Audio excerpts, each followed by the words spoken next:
Halo Bapak Ibu Saudara, bagaimana kabar Bapak Ibu Saudara semuanya? Hari ini adalah hari yang luar biasa, istimewa bagi kita semua, karena tidak semua orang bisa melewati sampai dengan penghujung tahun 2025. Kita patut bersyukur buat apa yang Tuhan sudah izinkan terjadi dalam hidup kita. Kita boleh mengalami segala macam persoalan, tantangan, bahkan ujian iman. Itu semua mendatangkan kebaikan bagi mereka yang sungguh-sungguh tetap mengasihi Tuhan. Amin. Apapun alasannya, hari ini sekali lagi tidak ada alasan untuk kita tetap setia kepada Tuhan. Karena janjinya iya dan amin. Kita ikut Tuhan tidak hanya waktu enaknya saja, tetapi ketika kita harus mengalami bermacam persoalan, pergumulan, tekanan hidup, bahkan sakit penyakit, masalah-masalah yang berat, tetaplah bersyukur. Ini kunci kemenangan kita. Ucapan syukur ini adalah kunci kemenangan kita. Amin, Bapak Ibu Saudaraku. Ya, ikut Tuhan sekali lagi tidak ketika kita waktu enaknya saja. Justru ketika kita mengalami persoalan, bahkan tekanan hidup, yang bagi kita tidak sanggup, kita harus tetap bersyukur. Karena Tuhan panggil kita untuk menjadi pemenang. Amin. Biarlah di bulan Desember, di bulan Natal ini, kita betul-betul menjalani hari-hari bersama dengan Tuhan. Karena kita tahu susah payah, jerih lelah kita melayani, mengasihi Tuhan tidak akan pernah sia-sia. Mari kita selesaikan sampai pada akhir. Amin, Bapak Saudaraku. Kita akan melihat kebenaran firman Tuhan di dalam 1 Petrus pasal yang keempat ayat 7 sampai dengan yang ke-11. Ini satu perikop yang sangat indah, sangat penting, dan bahkan untuk kehidupan kita selama kita tinggal di bumi yang sementara ini. Di situ konteksnya berjudul hidup orang Kristen. Ya, judulnya di situ hidup orang Kristen. Berarti hidup pengikut Kristus. Bagaimana pengikut Kristus harus hidup. Melalui surat Petrus ini kita diingatkan sebagai pengikut Kristus, jatuh bangun, ya, kegagalan, ketidakberdayaan, bahkan banyak kesalahan yang kita lakukan. Ya, itu tidak membuat surut kita untuk kembali bangkit lagi. Untuk kita kembali lagi datang kepada Tuhan. Kita minta kepada Tuhan untuk kita bisa berdiri kembali dan kita berjalan bersama dengan Dia. Amin. Karena sekali lagi ujian, cobaan, godaan, tantangan itu akan selalu ada. Luar biasa. Hari ini kita akan membaca 1 Petrus pasal yang keempat ayat 7 sampai dengan yang ke-11. Firman Tuhan berkata, "Kesudahan segala sesuatu sudah dekat. Karena itu kuasailah dirimu dan jadilah tenang, supaya kamu dapat berdoa. Tetapi yang terutama, kasihilah sungguh-sungguh seorang akan yang lain. Sebab kasih menutupi banyak sekali dosa. Berilah tumpangan seorang akan yang lain dengan tidak bersungut-sungut. Layanilah seorang akan yang lain sesuai dengan karunia yang telah diperoleh tiap-tiap orang sebagai pengurus yang baik dari kasih karunia Allah. Jika ada orang yang berbicara, baiklah ia berbicara sebagai orang yang menyampaikan firman Allah. Jika ada orang yang melayani, baiklah ia melakukannya dengan kekuatan yang dianugerahkan Allah, supaya Allah dimuliakan dalam segala sesuatu karena Yesus Kristus. Ialah yang empunya kemuliaan dan kuasa sampai selama-lamanya. Amin. Perikop ini sangat indah. Kenapa? Karena mengingatkan kita setiap hari itu hidupnya harus bagaimana, Bapak Saudaraku. Ada beberapa poin yang ingin saya sampaikan. Poin yang pertama, dikatakan kesudahan segala sesuatu sudah dekat. Ini berbicara tentang hari Tuhan. Kita tidak tahu kapan Tuhan akan datang, bahkan kematian kita pun kita tidak ada yang tahu kapan. Ya, namun yang kita tahu bahwa hidup pasti terus berjalan, waktu tidak akan pernah berhenti, dan kematian juga semakin mendekat. Ini dialami dan bahkan dialami oleh siapapun. Oleh sebab itu dikatakan kesudahan segala sesuatu sudah dekat. Karena itu kuasailah dirimu dan jadilah tenang. Yang pertama, menguasai diri dan menjadi tenang. Ini sangat penting, Bapak Ibu Saudara. Menguasai diri dalam arti, dalam kehidupan kita, seringkali kita tidak bisa kontrol. ketika kita menerima berkat Tuhan yang besar, ketika kita menerima ujian iman yang besar, ketika kita menerima ya segala macam tantangan, persoalan, pergumulan hidup yang besar, kita tidak bisa menjadi tenang, kita malah bingung. Kita mau ini dan itu bingung. Namun firman Tuhan mengingatkan supaya kita bisa menguasai diri, mengambil waktu untuk menenangkan diri, ya, untuk menenangkan. Pertama, menguasai hati kita, pikiran kita. Karena kita tahu sebagai makhluk ciptaan Tuhan, kita butuh kuasa dari Tuhan untuk kita bisa mampu menjalani hari-hari. Amin, Bapak Ibu Saudara. Ya, tidak hanya sekedar bisa menguasai hati dan pikiran untuk supaya tenang, namun kita diminta untuk berdoa. Sehingga kalimat di sini dikatakan supaya kamu dapat berdoa. Kenapa? Karena dengan doa kita mendapatkan kekuatan. Dengan doa kita menyadari sebagai manusia yang penuh kekurangan dan kelemahan, kita butuh kuasa yang supranatural. Kuasa yang menyanggupkan, yang memampukan kita untuk menghadapi kenyataan yang berat. Dengan berdoa kita bisa berkomunikasi dengan Tuhan. Dengan berdoa kita mendapat kekuatan yang baru. Firman Tuhan berkata dengan tinggal tenang dan berdoa. Berdiam diri, menantikan kuasa Tuhan. Disitulah terletak kekuatanmu. Namun kamu enggan. Ya, di dalam Yesaya. Hari ini, bagaimana hidup kita sebagai pengikut Kristus? Kita harus memiliki cara, ya, metode untuk kita bisa tetap kuat dalam menghadapi kenyataan hidup ini, yaitu dengan tinggal tenang, ya, menguasai diri dan tinggal tenang dan berdoa. Amin, Bapak Ibu Saudara. Ya, sehingga kita dimampukan oleh Tuhan. Kemudian poin yang kedua, dikatakan tetapi yang terutama kasihlah sungguh-sungguh seorang akan yang lain, sebab kasih menutupi banyak sekali dosa. Ini mengajarkan kepada kita supaya kita semakin sungguh-sungguh hidup di dalam kasih. Firman Tuhan mengingatkan, semakin hari kasih orang itu bisa luntur. Namun firman Tuhan hari ini mengingatkan kita supaya kita tetap tinggal di dalam kasih. Menghidupi kasih itu, sehingga kasih itu tidak akan luntur karena kita tinggal di dalam kasih, di dalam anugerah Tuhan, kuasa Tuhan. Amin. Kita boleh merasakan orang-orang yang dulunya perhatian, peduli dengan kita, mengasihi kita, itu bisa luntur, Bapak Ibu Saudara.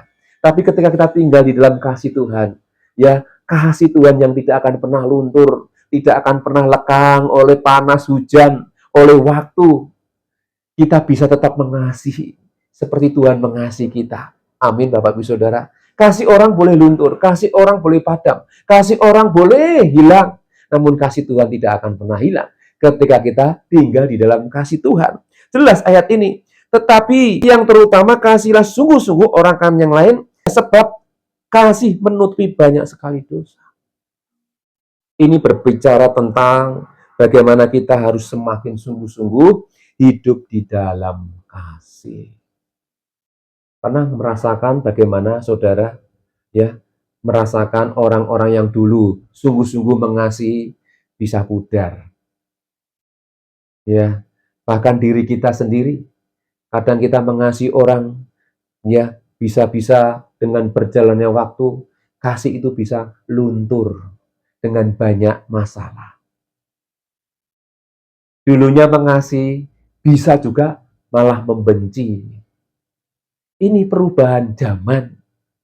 Tadinya mengasihi, tiba-tiba bisa membenci. Namun dalam kehidupan orang-orang percaya, Tuhan mengajarkan kepada kita untuk kita tetap tinggal di dalam kasih Tuhan. Amin. Ini poin yang kedua, bagaimana kita sebagai pengikut Kristus hidup di dalam kasih. Poin yang ketiga, dikatakan, berilah tumpangan seorang akan yang lain dengan tidak bersungut-sungut. Ini berbicara tentang sikap hati kita, untuk kita tidak bersungut-sungut. Dalam hidup ini seringkali kita menjumpai orang bersungut-sungut. Karena apa? Ya, tidak sesuai harapan. Ya, karena mengecewakan. Karena banyak hal.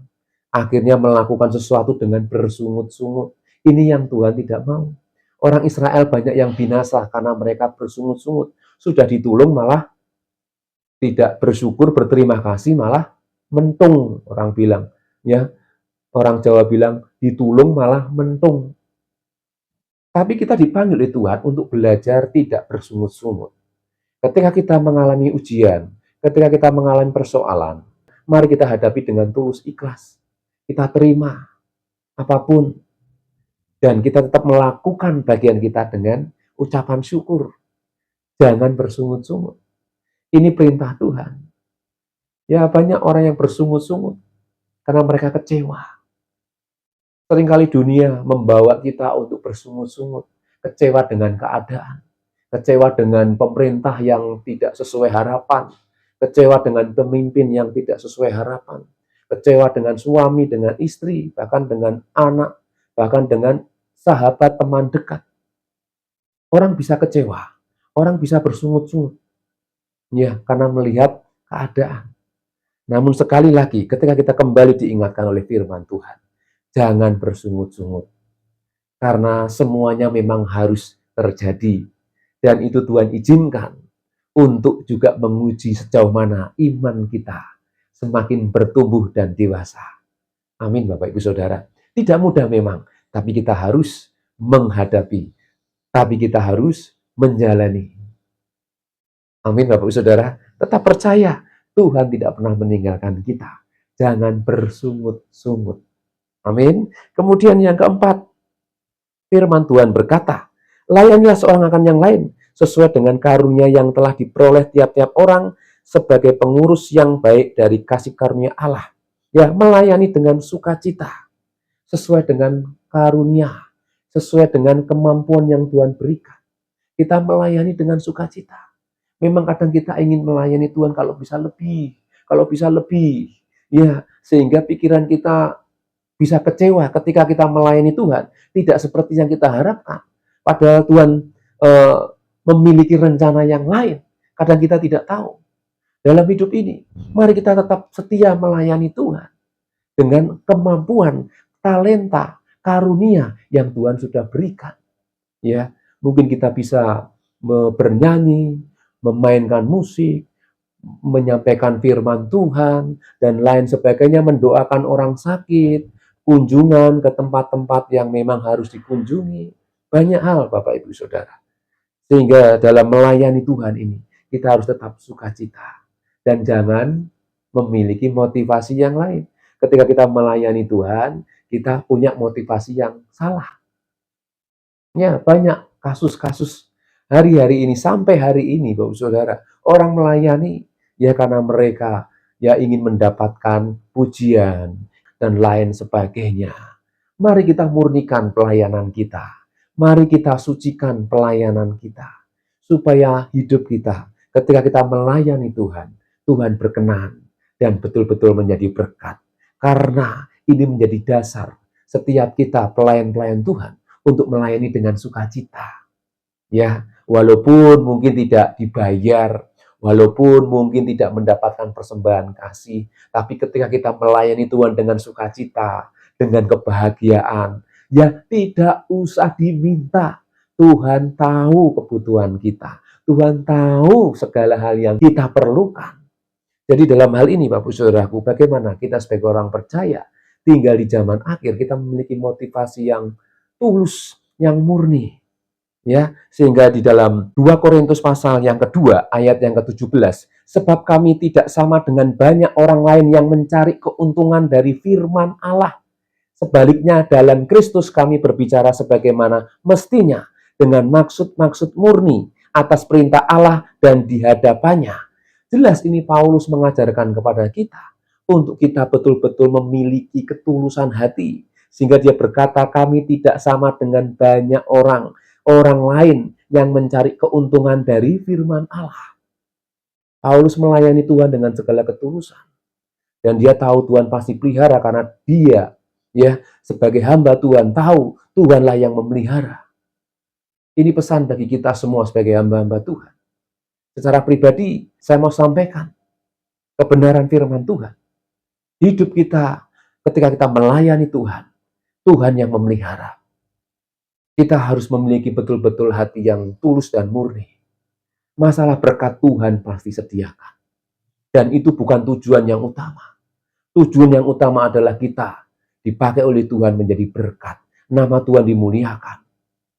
Carilah dahulu kerajaan Allah dan kebenaran, maka semua akan ditambahkan kepadamu. Sampai hari ini saya tidak pernah khawatir. Ya, walaupun banyak persoalan, banyak pergumulan, setiap kita punya pergumulan, persoalan. Namun satu hal yang ingin saya sampaikan, sebagai pembawa firman, penyampai firman, mereka punya berkatnya masing-masing. Sebagai penginjil, sebagai guru, sebagai nabi, mereka semua punya berkatnya masing-masing. Sebagai pengusaha yang dipakai Tuhan, sebagai hamba Tuhan yang besar yang dipakai oleh Tuhan, mereka punya berkatnya masing-masing. Itu pun kita tidak boleh iri. Kita tidak boleh iri dengan mereka. Namun yang kita kerjakan adalah apa yang Tuhan sudah berikan dalam hidup setiap kita. Kita lakukan dengan sukacita, dengan ketulusan, dengan kemurnian hati. Maka Tuhan akan memberkati kita. Amin, Bapak Ibu Saudaraku. Ya, Paulus mengajarkan, sebab kami tidak sama dengan banyak orang lain yang mencari keuntungan dari firman Allah. Sebaliknya dalam Kristus kami berbicara sebagaimana mestinya, dengan maksud-maksud murni atas perintah Allah dan di hadapannya, disaksikan oleh Tuhan sendiri. Jadi Bapak Ibu Saudaraku, mari kita sebagai pengikut Kristus, kita harus betul-betul memiliki ketulusan, kemurnian. Karena hari-hari ini sangat susah, sangat sulit mencari orang yang tulus dan yang murni. Pasti semua ada udang di balik batu, ada maksud. Tapi hari ini saya mau ingatkan, bagi kita, orang mau menilai bagaimanapun hidup kita, asal kita punya ketulusan dan kemurnian, kita akan tetap kuat. Karena Tuhan menyertai kita. Karena kita berbicara atas perintah Allah. Perintah Tuhan. Paulus berani berkata demikian karena dia tahu itu adalah perintah Tuhan menyampaikan kebenaran di tengah-tengah ketidakbenaran. Menyampaikan kesucian, kekudusan, hidup benar di tengah-tengah ketidaksucian, ketidakbenaran. Ini perintah Tuhan. Dan di hadapannya, di hadapan Tuhan, dia bertanggung jawab atas apa yang dia ucapkan. Bukan dari dirinya, tapi atas perintah Tuhan. Dan hari ini saya berdoa dan saya berharap secara pribadi saya pun bertanggung jawab atas hidup saya. Apa yang saya sampaikan adalah firman Tuhan. Ya, sehingga ada orang berkata, hati-hati sebagai pembicara. Hati-hati sebagai pengkhotbah karena berbicara di antara manusia dengan Tuhan.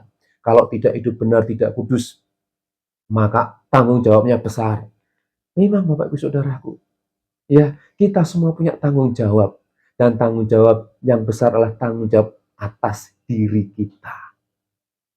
Diri kita ini, Bapak Ibu Saudara, tanggung jawab atas diri kita sendiri. Ya, sehingga Paulus mengingatkan kepada kita untuk kita betul-betul memiliki kemurnian, ketulusan, dan melakukan apa yang namanya perintah Tuhan. Bukan dari dirinya sendiri. Ini luar biasa, Bapak Ibu Saudaraku. Poin yang keempat ini jelas mengatakan melayani dengan sukacita, dengan sukarela, dengan tulus hati. Maka Tuhan yang dari surga melihat hidup kita, hati kita. Bagaimana motivasi hidup kita ketika kita melayani Tuhan. Amin, saudaraku. Poin yang terakhir, mari kita akan melihat bagaimana sebagai pengikut Kristus kita harus hidup. Ayat yang ke-11 dikatakan, jika ada orang yang berbicara, baiklah ia berbicara sebagai orang yang menyampaikan firman Allah. Ini yang perlu digarisbawahi. Poin terakhir ini sangat penting. Karena ini berlaku bagi semua pengikut Kristus. Tidak hanya yang menyampaikan firman atau yang berkhotbah. Poin yang kelima ini berbicara sebagai orang yang menyampaikan firman Allah. Jelas dikatakan jika ada orang yang berbicara. Ini menunjuk kepada siapa? Kita semua. Jika ada orang yang berbicara, baiklah ia berbicara sebagai orang yang menyampaikan firman Allah. Jadi ini tidak ada hubungannya dengan hati-hati para pengkhotbah. Berdiri di antara Tuhan dan manusia. Kalau hidupnya tidak benar, pasti akan binasa. Tidak usah seperti itu. Kalau memang hidup pengkhotbah tidak benar, itu sudah ada hukumnya sendiri. Nabi-nabi palsu sudah ada hukumnya sendiri. Ya, orang-orang hamba-hamba Tuhan yang dipakai Tuhan yang luar biasa pun, mereka juga memiliki tanggung jawab pribadi dengan Tuhan sendiri. Kita tidak boleh menghakimi. Sebab di sini yang utama adalah kalau kita berbicara dalam hidup ini dengan siapapun, bagaimanapun keadaannya, ya dikatakan, jika ada orang yang berbicara, baiklah ia berbicara sebagai orang yang menyampaikan firman dalam kumpulan kita, komunitas kita, dunia kerja kita, dimanapun kita berada. Ini yang dimaksud Bapak Ibu Saudara. Seperti kita menyampaikan firman Tuhan. Jadi tidak hanya pembicara, pengkhotbah, penginjil yang hebat, yang berbicara atas firman Tuhan. Bukan, tapi kita semua yang dipanggil oleh Tuhan, yang percaya kepada Yesus, mereka dipanggil untuk memiliki cara hidup, gaya hidup. Kalau berbicara itu seperti orang menyampaikan firman Tuhan. Karena kita akan dipanggil menjadi saksi Kristus. Amin, Bapak Saudaraku. Tidak usah takut, tidak usah khawatir. Ya, bukan berarti kita hanya sekedar ya hebat bisa hafal firman, ayatnya banyak. Ya, banyak hafal firman. Ya, tapi yang penting ketika kita hafal firman Tuhan itu hidup dalam hidup kita. Dan orang yang mendengar akan diberkati. Karena apa? Firman yang keluar dari mulut Allah, mulut kita, saudara dan saya, tidak akan pernah kembali sia-sia. Amin, Bapak Ibu Saudara. Firman yang keluar dari mulut Allah melalui kita tidak akan pernah kembali sia-sia. Jadi ketika siapapun hamba Tuhan, pelayan Tuhan yang kelas besar, kelas kecil, atau apapun, ketika mereka menyampaikan firman Tuhan, itu firman-Nya yang berkuasa. Kita semua adalah saluran yang juga harus dibersihkan setiap hari, ya, supaya berkenan. Jadi dalam hal ini, poin yang kelima ini penting bagi kita semua. Kalau kita berbicara dimanapun, kapanpun, dengan siapapun, seperti menyampaikan firman Tuhan. Karena hidup dalam kebenaran, berarti kita harus menyampaikan firman Tuhan. Amin, Bapak Ibu Saudaraku. Biarlah renungan hari ini mengingatkan kita, menguatkan kita, untuk kita tetap setia sebagai pengikut Kristus apapun yang kita kerjakan. Kita tidak akan pernah sia-sia selama apa yang kita lakukan, apa yang kita kerjakan, melayani Tuhan dengan tulus, dengan ikhlas, semuanya untuk kemuliaan nama Tuhan. Amin, Bapak Saudaraku. Mari kita akan berdoa. Terima kasih Bapa di surga, terima kasih hari ini kami bersyukur firman-Mu ya dan amin. Firman-Mu pasti dan segera digenapi dan kami ingin tinggal di dalamnya dan Engkau membersihkan hidup kami dengan firman-Mu, menguduskan kami dengan firman-Mu. Ampuni segala hal yang masih kurang berkenan dalam hidup kami, pikiran, perkataan, perbuatan kami, bahkan perasaan kami. Tuhan, kuduskan kami. Terima kasih Bapak, terima kasih. Kami serahkan hidup kami sepanjang hari ini dalam tangan kuasa-Mu. Di dalam nama Tuhan Yesus Kristus kita yang percaya katakan bersama, amin. Tuhan Yesus memberkati.